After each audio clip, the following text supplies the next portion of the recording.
This is a katana, one of the sharpest and most fabled swords in all of human history.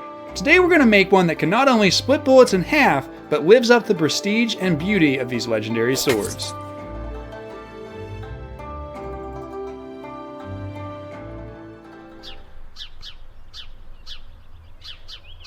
Alright, so today we're going to be forging a katana. Now I have a piece of W2 tool steel. We're going to start out by forging the blade, and so the first step is to make the preform, which essentially is where I'm going to divvy up material into places that I need it, so that when I go to actually forge the blade, I have right what I need, right where I need it. So let's go ahead and do it. Let's turn my forge on, because it is super cold. Oh my goodness.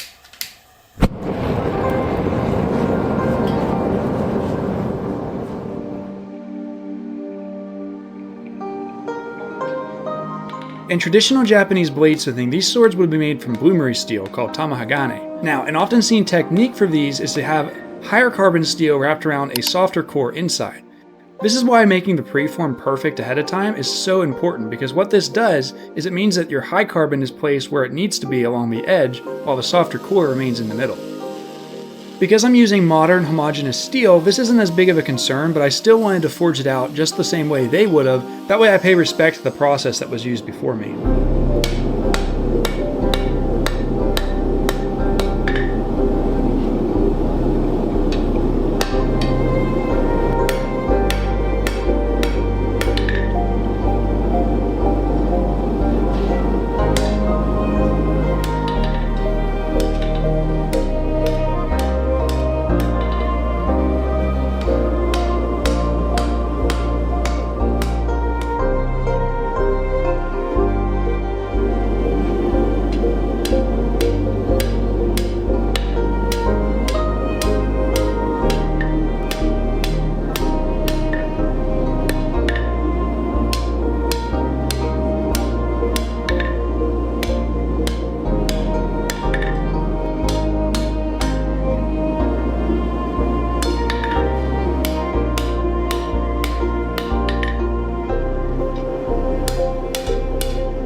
Now that we have our preform mostly forged out, what we're going to do is move on to beveling the blade. I'm going to start with the mune, or the spine of the knife, and basically upset it to get this top ridge.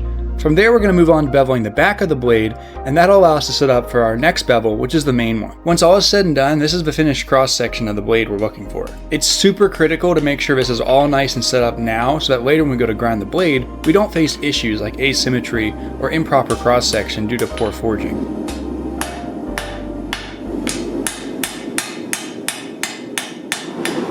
This is where it really starts to look like a katana, so I'm pretty pumped.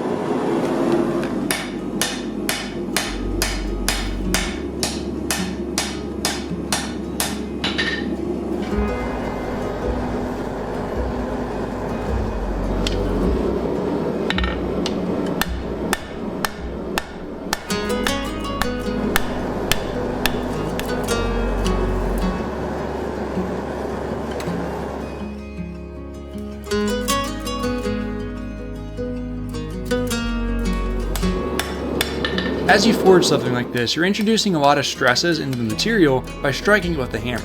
To fix this, we do a process called normalizing, where you heat the entire piece up and let it cool down evenly. I'm going to use some 2x4s here to allow it to cool down in a straight position.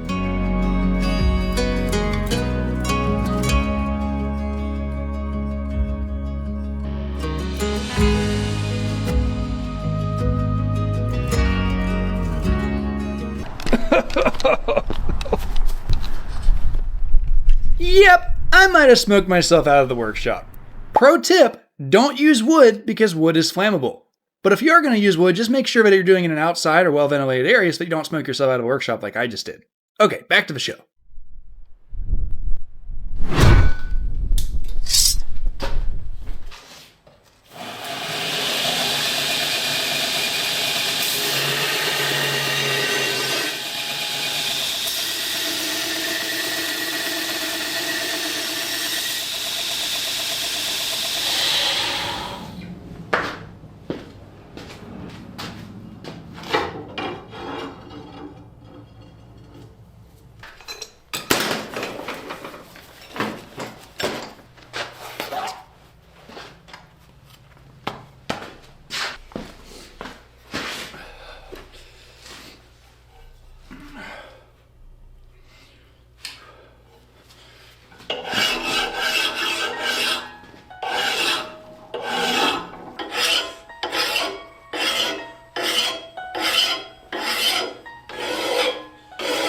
So there's two real main benefits of being able to do this with a file after forging, and that is that whenever you make these long strokes like this, you're making a really even kind of wave.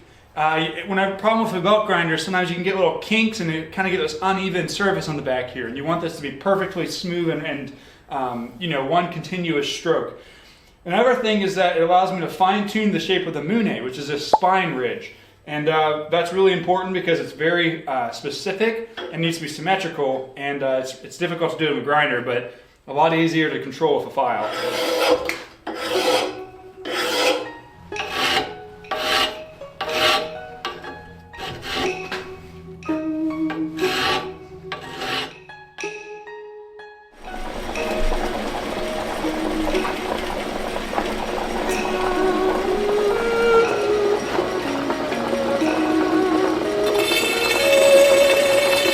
I'm just kidding. I'm not actually going to use this to grind the sword, but I just thought this was so stinking cool. Let's actually grind the sword.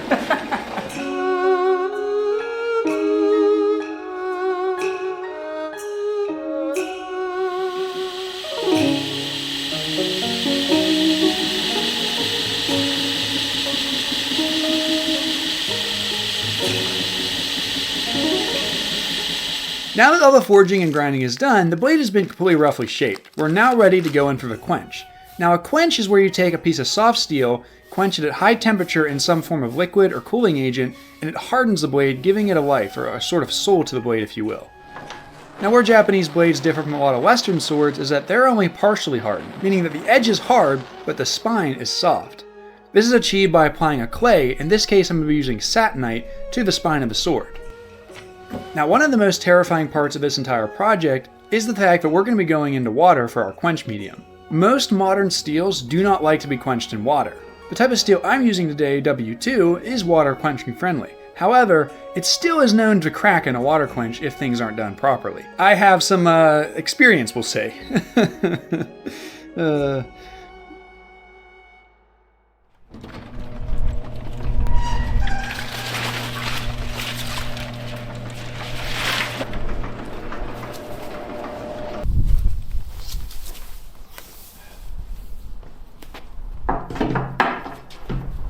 Let there be water.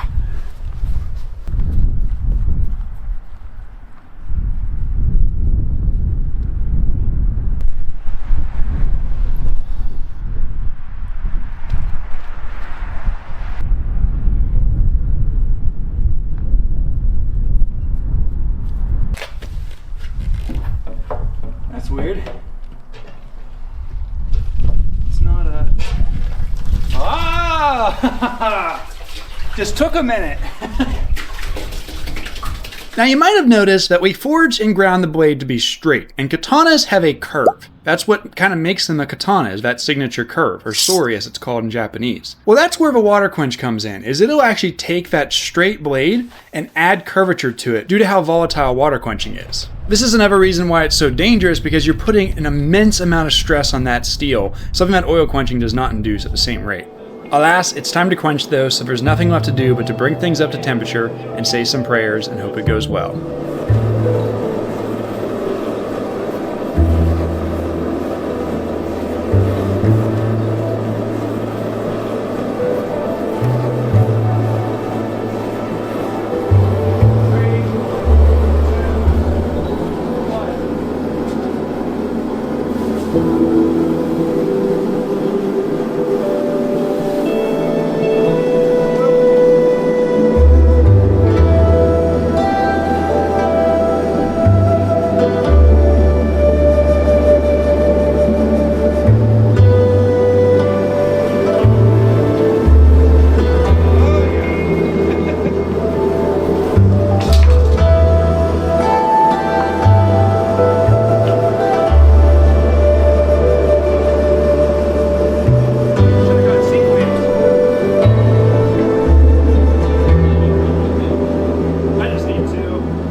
So this is a bullet. Now I know what you're probably thinking, how on earth does this have anything to do with a katana build?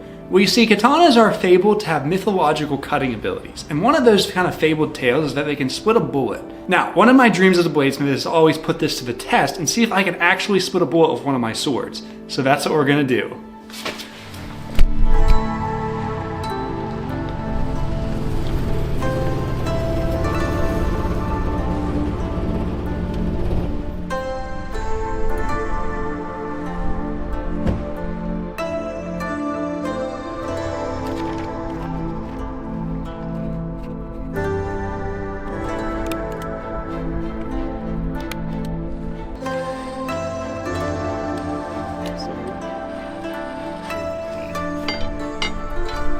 So if you can't tell already, what we're gonna do is basically lock the sword in a post vise with a piece of paper stapled behind it, and that'll allow us to basically see where the bullet fragments hit. And if there's 2 fragments, we successfully split a bullet. Hopefully this works. If not, there's really no other plan. We're just really hoping to see 2 different fragments there. But do not try this at home, as we have a very controlled environment and we're gonna do this as safe as we can.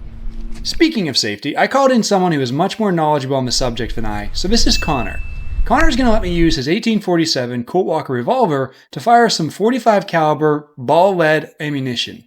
Now we chose this ammunition because there actually was a time in history where these swords would have went up against guns during the Satsuma Rebellion back in the 1800s. Ball ammunition is also easier to split, but it was mostly for historical relevance. We promise. Okay. Interesting. Alright, so just whenever you pull the hammer back, then make sure you're indexed correctly. So. Alright, 3, 2, 1.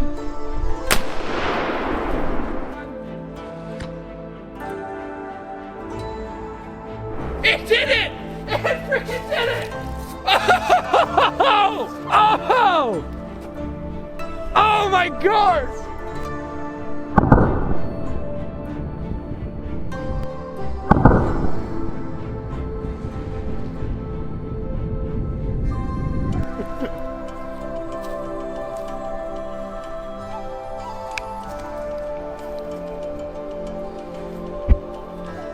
You've even got fragments of the lead on the... That is crazy cool, and the edge is fine. I mean, it literally, it just made light work of that. That's awesome. That's really neat. That's crazy.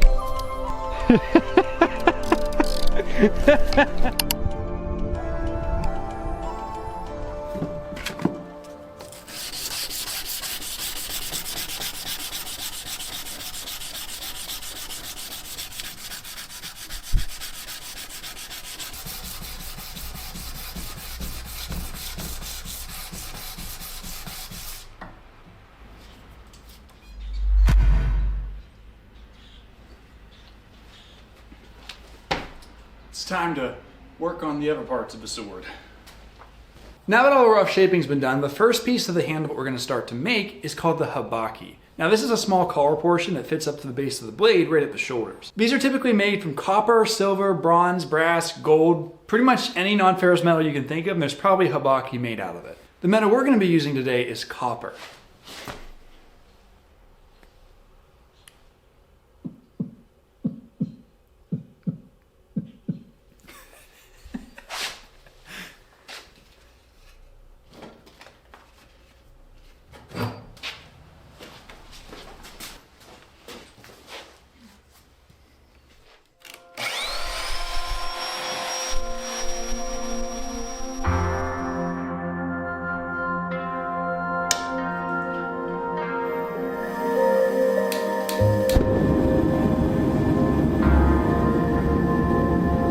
Now the first step to making the habaki is we need to forge down some of my larger copper stock into a piece of usable sheet.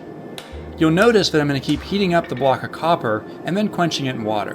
Whenever you quench something like copper or other non-ferrous metals, it doesn't affect the grain structure in the same way that steel does, and thus you can actually keep the material soft, which is what we're trying to do here. Once we do have it worked down into a usable sheet, I'm going to take a hot cutting tool and isolate 2 sides of the material. This will allow us to create a sort of wing shape that we then can bend around and forge to fit the sword.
Now that it conforms to the shape of the blade, what we're going to do is make the insert piece called the machigane.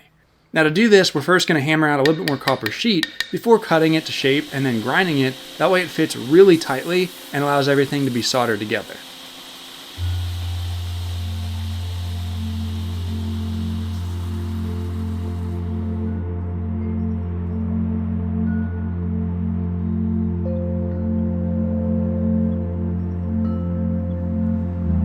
There's a nice healthy coating of flux in here because we don't want it to build up fire scale in the process of us.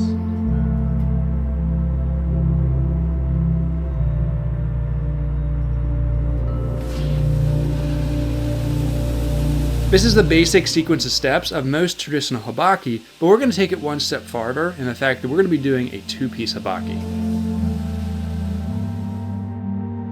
To accomplish this, what we're going to do is take our habaki and basically cut out a recessed portion on the bottom.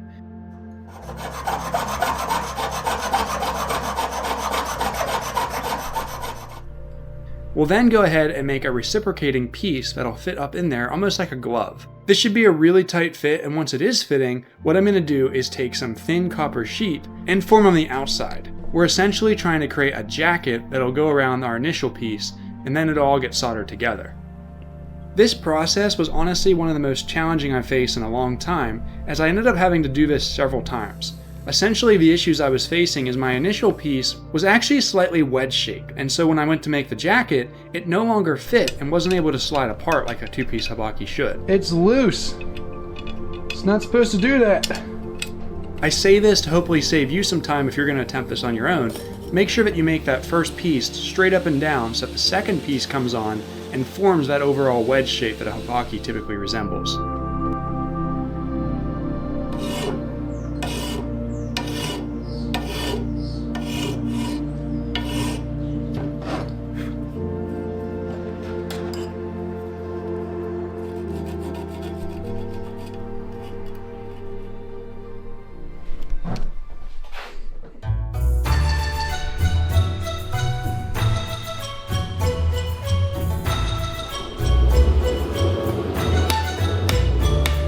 The first step in making the tsuba is we need to forge down some flat stock. I'm using wrought iron here as it has a really beautiful organic look whenever you expose it to acid, which we'll see in a little bit. But first, we need to take a template that I made beforehand that fits up to the base of the sword and apply it to the thing, that way we can actually fit it up and shape the guard.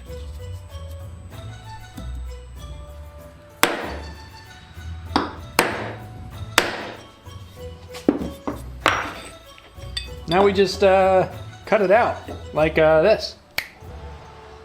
Oh, wouldn't that have been cool? Psych! No.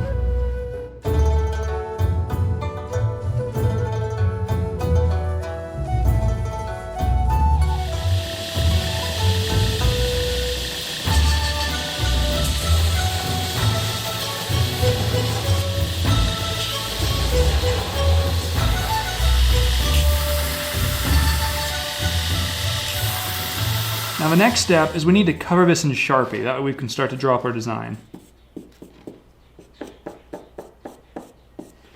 Alright, just like that. Now the design of tsuba that I've gone with here is a rather traditional one that I found in a book called Lethal Elegance. This is a really good book, especially if you had interest in Japanese metalwork.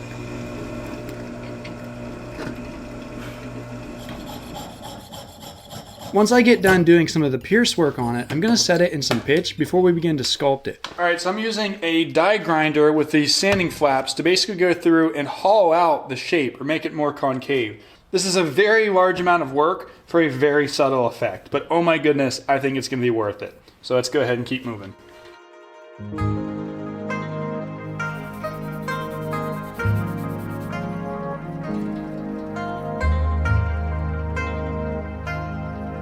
Now the tsuba is ready to go into ferrochloride, and what this will do is it'll etch the metal to produce this really beautiful wood grain pattern that's found in the wrought iron. Now the etched wrought iron looks really cool, but it's not quite finished yet, as we want to put a blackened patina on it. And to do that, we're going to be using this, what I'm drinking this morning. And no, it's not coffee. For once in my life, I'm drinking tea in the morning instead of coffee, because we're going to use tea to blacken the wrought iron. coffee's better. Now this process starts by rusting the material on purpose by using some basic household chemicals. Once that's done, we're going to submerge the piece in boiling black tea, and that'll darken everything and convert the rust into magnetite, which is a black looking forge scale type surface texture. Oh, look at that. Oh my goodness. Now the next step is we need to start working on the tsuba, or the handle, and so to do this we're going to take 2 planks of ipe, which I already split down on the table saw. I'm going to start by doing the traditional method of tracing it out on my plank and then using a chisel that I custom made for this purpose in order to remove material until the handle fits.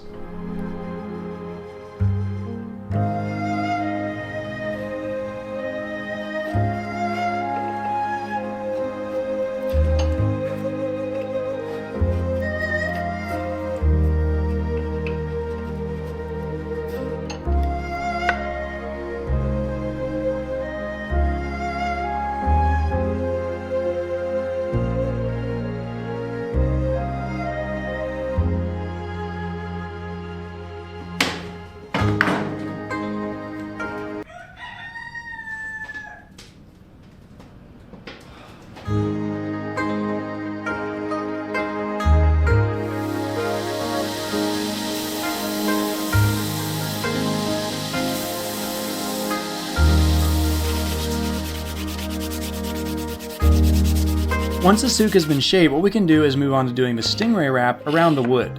Now, I'm first going to prepare a template using some painter's tape that allow me to get my shape right. I then soak it in hot water so that I can wet form it and let it dry around the shape of the handle. That way it forms and fits to our material. You'll notice that the way I'm doing this means we're going to have a seam that runs right down the middle of the handle, right in plain view once we get everything wrapped on there. Now I'm doing this because traditionally these swords were constructed in this way. You see, by having the seam along the flat of the handle, it allows you to stack the different joints on the handle construction, making a really strong grip. After several days of trimming, re-wet forming, and drying, we're finally left with this, which allows us to move on to the next part, which is making the ferrules for the handle, or the fuchi and kashira.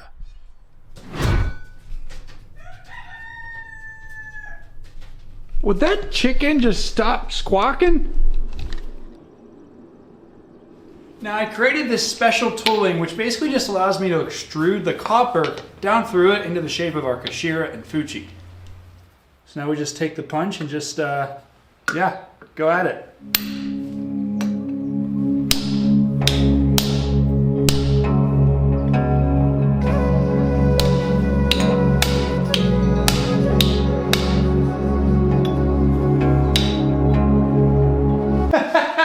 He's got a sombrero! Okay, enough of that.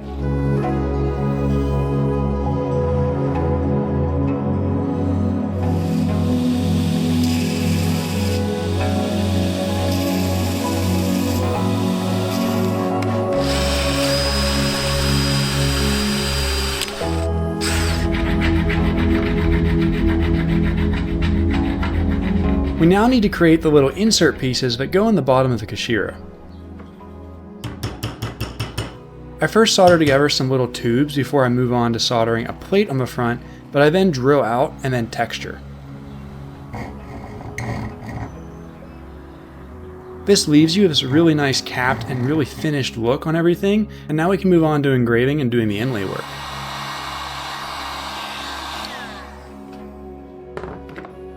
Key thing here is trying to get it so that enough of this pitch is built up that it actually supports the inside of our kashira, because we don't want it to collapse on itself.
Now to construct the fuchi, what we're going to do is take some copper sheet and bend it around and solder it.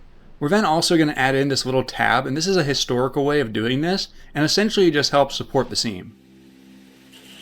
Once this is done and everything's been constructed, we then can engrave the fuchi in a very similar way. I first had the idea to make this specific sword back when I first started college, which just so happened to be right after I lost a loved one who was very supportive in all of my creative endeavors. Now you'll notice that for my motif, I'm doing some tree branches and a bird, more specifically a cardinal. Now the reason I chose this is because cardinals in Western culture anyhow, usually symbolize the visiting of a loved one who's passed on to the grave, and thus I wanted to represent that here on this sword. In a way, this project sort of symbolizes that and has a lot of sentimental meaning to me personally, and to make things even more special, while I was engraving the fittings, a cardinal itself flew into the workshop and perched right beside my workbench.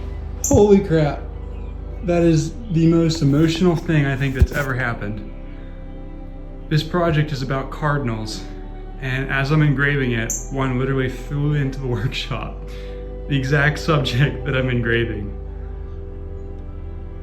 Oh my goodness, that is the most emotional thing.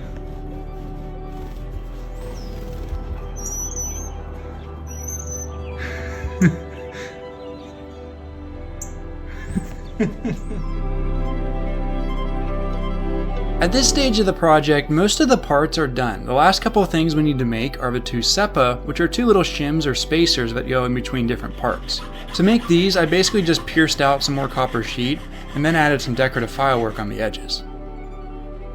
Now we also need to make the mikugi and the minuki pins. Now, the minuki are two little decorative pieces that go inside the handle wrap, but those I already made in college in jewelry class, and I thought it was fitting, given the theme of the project, to use those rather than make something new. The mikugi, on the other hand, I'm going to use some ipe and split it down and then shape it, that way we get our two little wooden pegs that hold everything together. This design allows the entire sword to be a takedown construction, which makes it really nice to make as well as to service. Now, one of the most daunting parts of this entire project for me was doing the handle wrap. Alright, now I have attached my Ito wrap on the other side using some sticky tape. So what I'm going to be doing is then placing these hishigami in here, and we're going to start to fold. Now, if you're familiar with my background in bladesmithing, you'll know that I'm somewhat familiar with Japanese handle wraps, but this one's going to be a little bit different, as I'm not going to do the typical style that you see on most Japanese swords. Instead, I'm going to be doing a variant called tsumamimaki. This is a style that instead of twisting the cord so that it gets those nice lozen shapes, rather you're pinching it and then folding it down, and what this does is create this really sleek and unique look to the handle. If you have any interest in learning how to do different handle style wraps, check out this DVD, as it's a really good resource to learning this. But for right now though, to do the style that I described, what we need to do is a mixture of folding it, unfolding it, stitching it so that it holds its shape, and then folding it again, and this creates the look that we want. Now this took a really long time to do, and to make matters even more fun, I got to the very end of this one and realized that I'd cut the cord wrong and had to start over. And honestly, I'm really happy that I did it again, just because the second one came out a lot better and a lot cleaner than the first one ever came close to.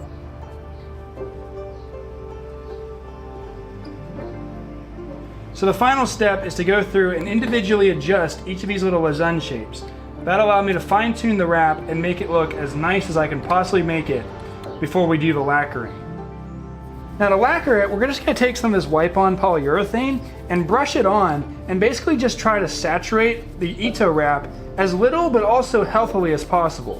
What this will do is it'll basically make everything really rigid and hold our shape, that way after years of use it doesn't come undone.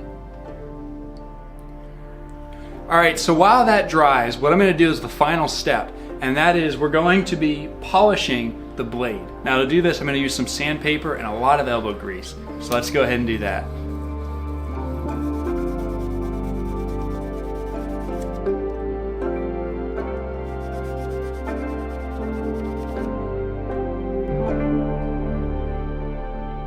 Now what we're going to do is degrease it and dip it in ferric chloride. We're only going to put it in ferric chloride for probably a second or two.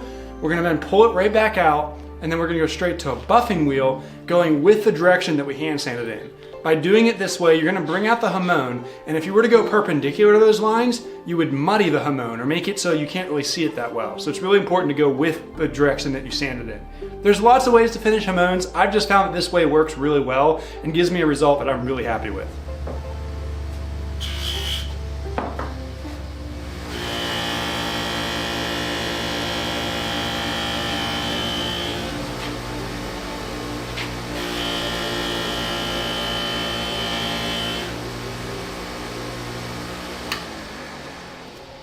Praise the Lord, the katana is finished.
What are you doing? The video's over.